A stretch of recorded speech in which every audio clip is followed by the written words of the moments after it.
Hello everybody, welcome back with me. Pada kesempatan kali ini akhirnya tiba juga kesempatan bagi saya untuk mereview motor yang kalian tunggu-tunggu, para Kawasaki W lovers. Nah, kali ini sudah ada di hadapanku yakni Kawasaki Meguro S1 dan ini Kawasaki W230. Kali ini saya secara spesial akan mereview untuk kalian semua apa saja plus minus dari motor ini, seberapa layak motor ini kalian pakai, dan tentunya motor ini kira-kira seberapa keren untuk kalian miliki. Nah, bagi kalian yang penasaran, selalu sering tanya pada aku, gimana, keren nggak, worth it nggak? Nah, tonton terus vlog ini sampai habis, jangan skip, jangan lupa subscribe dan klik tombol loncengnya, dukung terus saya berkreasi. Cekidot!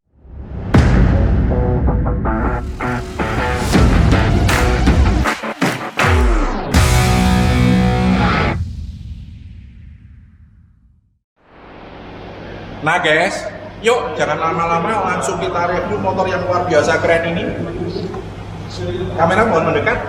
Nah, ini adalah Meguro S1. Ingat ya, Meguro bukan Meguri.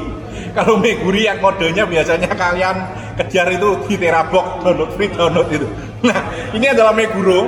Nah, Meguro S1 ini adalah motor yang luar biasa ikonik dan luar biasa bersejarah. Kita bisa lihat bagian depannya benar-benar retro klasik, tapi depannya sudah pakai lampu LED. Yang jelas motor ini luar biasa keren dan saya sangat senang sekali melihatnya, jujur aja. Bahkan ketika motor ini sudah di launching di Jepang. Kalau kita bicara Meguro, sebenarnya kita bukan bicara tentang beli motor, tapi adalah beli nilai historis sejarah. Karena Meguro sendiri adalah leluhur dari semua brand motor yang ada di Jepang. Meguro sendiri telah lahir di tahun 1924 yang awalnya bekerja sama dengan Kawasaki Aircraft saat itu. Akhirnya setelah bekerja sama selama 40 tahun setelah Perang Dunia Kedua, di tahun 1964 Meguro akhirnya diakuisisi oleh Kawasaki, sehingga muncullah line up divisi produksi motor Kawasaki yang kita kenal sekarang ini. Setelah mengakuisisi Meguro, lahirlah Kawasaki W1, kalau seingat saya itu. Nah, Meguro sendiri ketika diakuisisi sebelumnya sudah memiliki line up yang sudah beken kala itu, namanya Meguro K1 dan K2, yang akhirnya di tahun 2021 kemarin line up Meguro ini mulai dihidupkan kembali oleh Kawasaki dengan nama Meguro K3 saat itu. Basis mesinnya sama dengan W800 Kawasaki. Dan di tahun 2023 akhirnya Kawasaki memutuskan untuk meneruskan line up dari Meguro tadi. Dari Meguro K3 muncullah Meguro S1 ini, Meguro S1. Nah, mari kita lihat sekarang Meguro S1 ini. Lampu depannya adalah sudah LED, ada lampu depan, lampu dekat, lampu jauh. Nah, yang aku suka ini spakbornya sudah full metal. Ini kayak W175, ini kakaknya W175 full metal. Nah, terus ini kita lihat bannya. Ini sudah menggunakan ban model klasik ini, batiannya ukuran 90/90 ring 18 dengan velgnya tetap chrome. Karena kenapa chrome? Karena memang motor jadul zaman dulu nggak ada namanya velg berwarna-warni guys, adanya selalu velg chrome. Makanya W175 itu yang aslinya velgnya warnanya hitam kan taruh gajah di chrome juga, supaya era klasiknya, era tahun 90-annya itu kembali muncul gitu. Akhirnya sekarang terjawab oleh Kawasaki kenapa motor ini dijadikan velg chrome, karena supaya aura klasiknya terlihat. Nah, rem depannya sudah menggunakan rem cakram, tapi ini ada kelebihannya, sudah menggunakan ABS-nya, ada sensor ABS-nya. Di sini kita bisa melihat shocknya juga tetap dikasih cover. Ini untuk menghindari supaya kotoran tidak masuk di shock, sehingga seal shock kalian tidak gampang bocor guys. Nah, untuk lampu sennya sendiri ini masih bohlam ya, tapi jujur aja ini bagus sennya kayak gini ketimbang sen bawaan Kawasaki W175 aku dulu yang bentuknya kayak sennya KLX. Akhirnya punya aku tak ganti punya VR Karya sehingga modelnya mirip gini, tapi ini sudah ternyata fenomena pasar, trendsetterku dibaca Kawasaki, ya dikasihlah untuk motor-motor baru yang sennya kayak punyanya Om Hedi. Yuk kita masuk ke sini, kita bisa lihat aksen dari logo Meguro sendiri tercetak dengan model seperti ini, logo sayap, tapi ini sayapnya sayap Meguro ya, bukan sayap sebelah. Ini adalah logo yang sangat ikonik yang menunjukkan bahwa Meguro ini dari tahun 1924 sampai sekarang ya logonya seperti ini sejak sebelum diakuisisi oleh Kawasaki. Nah, dengan warna hitam dan chrome kita bisa melihat begitu ikonik ya, begitu benar-benar nilai historisnya dapat. Jujur aja ketika kalian membeli motor ini, sekali lagi bukan membeli motor tapi membeli nilai historis, nilai sejarah, nilai heritage yang timeless. Tangki sendiri memiliki kapasitas 12 liter, sangat cukup lah untuk kalian bolang-bolang, untuk touring jarak jauh sangat cukup. Nah, sekarang kita lihat ke bawah, basis mesin. Ini adalah satu silinder, single silinder 230 cc. Mesinnya kayak punya KLX 230, cuman sama Kawasaki diubah desainnya, sirip-siripnya dibikin lebih mengembang. Terus bak kopling kanan, bak mesin kanan kiri dirubah desainnya supaya lebih klasik aja. Tapi so far untuk spare part apa saya rasa nggak ada bedanya dengan KLX 230. Jadi ketika nanti kalian beli ini terus kalian habis kampas koplingnya, sepertinya diganti kampas kopling KLX 230 pun bisa gitu ya guys ya. Nah, untuk konfigurasi mesin sendiri 233 cc dengan torsi 19 Nm dan power dari mesin ini adalah 17 horsepower. Konfigurasi bor garis struk 67x66 hampir square, tapi masih overbore ya hitungannya, tapi tipis banget. Dengan karakter seperti ini saya jadi teringat ini mirip TVS Ronin karakternya ya. Karakter TVS Ronin itu kan ya juga sama square gitu. Itu biasanya di putaran bawah itu dia lebih berasa powernya, setelah itu flat nges gitu. Nah ini kayaknya kalau 67x66 meskipun tidak benar-benar square, masih overbore, kayaknya putaran atasnya masih flat tapi agak ada naiknya lah. Feelingku kayak gitu. Ya mohon maaf, saya masih bicara feeling karena saya belum punya kesempatan untuk test ride. Ini pun motornya di Kawasaki Jatim hanya ada 2 dan ini sudah diindian orang, nggak bisa tak test ride juga. Nanti kalau ada kesempatan test ride, sudah berkesempatan, saya akan menyampaikannya untuk kawan-kawan semua. Nah, kita lanjut lagi di sini. Ada tank padnya, ini sangat penting sekali untuk motor laki ya, karena kalau nggak ada tank pad ini nanti susah. Biasanya hari celana ini akan gampang bikin tangki ini baret guys. Ini jadi kain ini jangan dianggap sepele ya. Kain ini gampang bikin baret-baret kecil di cat tuh. Nah terus kita lihat sini, ini ada throttle bodinya ini sudah di cover gini supaya lebih cantik, elegan. Dan tempolan ini kelihatannya isinya filter, biasanya gitu. Di sebelah kiri kayaknya biasanya turbo. Nah untuk agak ke sini, nah untuk rem belakang sendiri sudah cakram di sebelah kanan, dan ini sudah ada ini ya pagung minyak remnya. Shocknya udah 2 shock yang bisa kita setel preloadnya tapi tetap klasik. Knalpotnya pun mirip W175, cuman ini ada katalisatornya. Jadi dari lubang buang dari sana diputer dulu di sini, baru keluar ke sini. Katalisator ini berfungsi untuk memenuhi standar Euro 5. Euro 5 seingat saya. Mohon maaf kalau keliru ya, kalau keliru tulis di komen. Nah, untuk bagian jok kita bisa melihat ini benar-benar jok ala tahun 80-an ya. Jadi aku masih teringat papaku dulu punya Suzuki GP100 tahun 78. Itu teknologi motor laki pertama ketika ada teknologi CDI adalah Suzuki GP100 itu.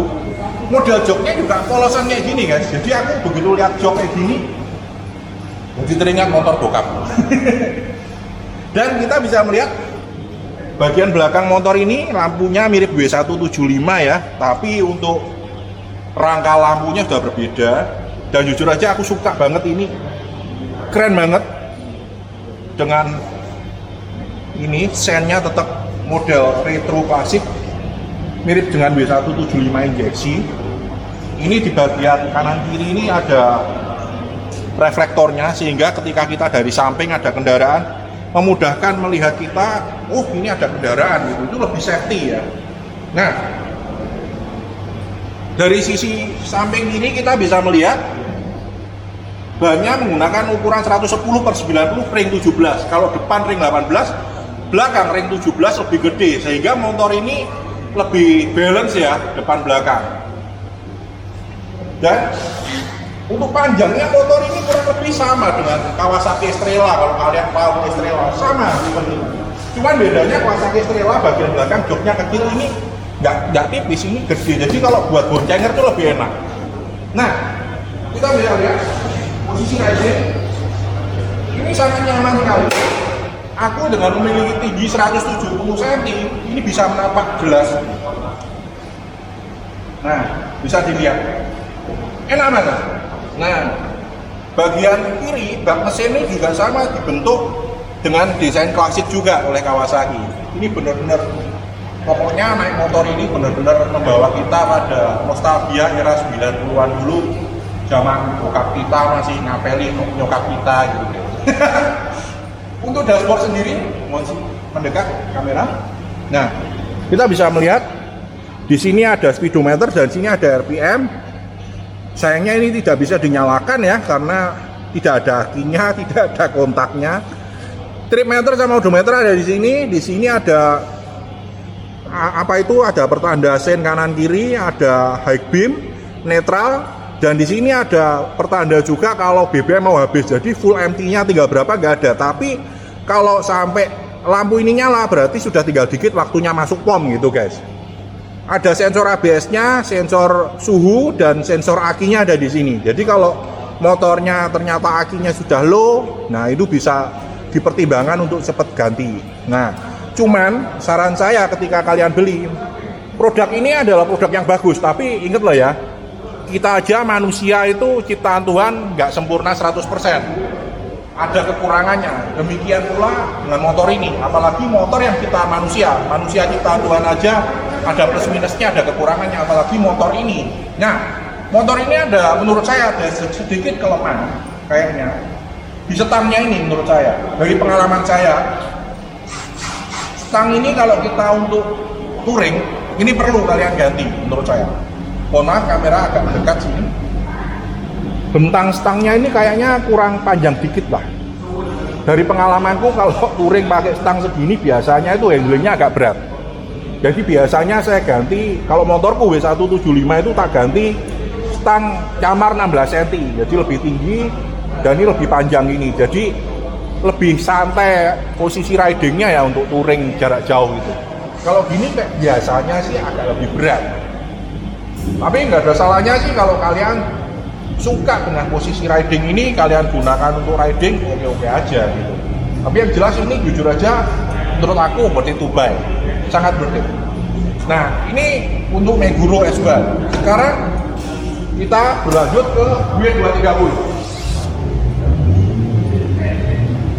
W230 sama dengan Meguro, cuman bedanya dia malah dibalut untuk masuk Indonesia ini warna putih aja yang masuk ya. Padahal saya lihat di luar negeri ada warna biru juga, tapi kayaknya yang masuk Indonesia yang putih aja. Semuanya masih sama, cuman bedanya kalau di Meguro di speedometernya ada warna putih, ini nggak ada. Nah, logonya untuk W230 mirip dengan W175, tapi ini jauh lebih elegan jujur aja. Yang lainnya so far sama, tapi harga ini lebih murah. Tapi yang jelas, kalian ketika beli W230 sama, kalau W230 kalian membeli nostalgia tahun 90-an. Nah, kalau kalian beli Meguro, kalian membeli nostalgia tahun 90-an sekaligus heritage sebuah brand yang luar biasa hebat. Cikal bakal dari semua brand ternama di Jepang sebelum ada pabrikan motor apapun, Meguro sudah mendahului. Itulah nilai heritage yang akan kalian beli, yang mana ternyata dari 1924 sampai 2024 tahun lalu itu sudah bernilai 100 tahun. Di 2025 ini 101 tahun nama Meguro ini mengibar. Ini benar-benar sebuah legenda yang benar-benar luar biasa timeless, luar biasa speechless lah, nggak bisa diomong. Jadi kalau kalian beli ini, jujur aja ini bukan untuk kaum mendang-mending, karena harga sendiri untuk di Jatim seingat saya 84,5 juta untuk OTR Jatim, dan untuk OTR Jatim untuk W230 ini sekitar 77,5 kayak seingat saya. Ya mohon maaf kalau saya salah ngomong ya, karena saya bukan sales motor ya. Tapi jujur aja bagi saya, bagi kalian yang punya budget, ini adalah sesuatu yang worth it to buy. Ini bukan untuk kaum mendang-mending, dan cocok untuk kalian miliki, untuk kalian import, dan bisa jadi 10-20 tahun lagi nilainya luar biasa mahal, karena ini adalah collectible item menurut saya. Kalau kita bisa melihat di belakang dari track record yang lalu seperti Ninja 2 tak, sekarang harganya mahal. Yamaha VCR sekarang harganya mahal, ini lebih gila. Nah, ini ke depan punyakan seperti itu guys. Nah, bagi kalian yang penasaran silakan langsung meluncur ke dealer Kawasaki terdekat untuk inden. Bagi kalian yang belum sanggup memiliki, saya doakan bisa segera memiliki. Oke, thank you for watching. Jangan lupa subscribe dan klik tombol loncengnya. Terus saya berkreasi. Terima kasih.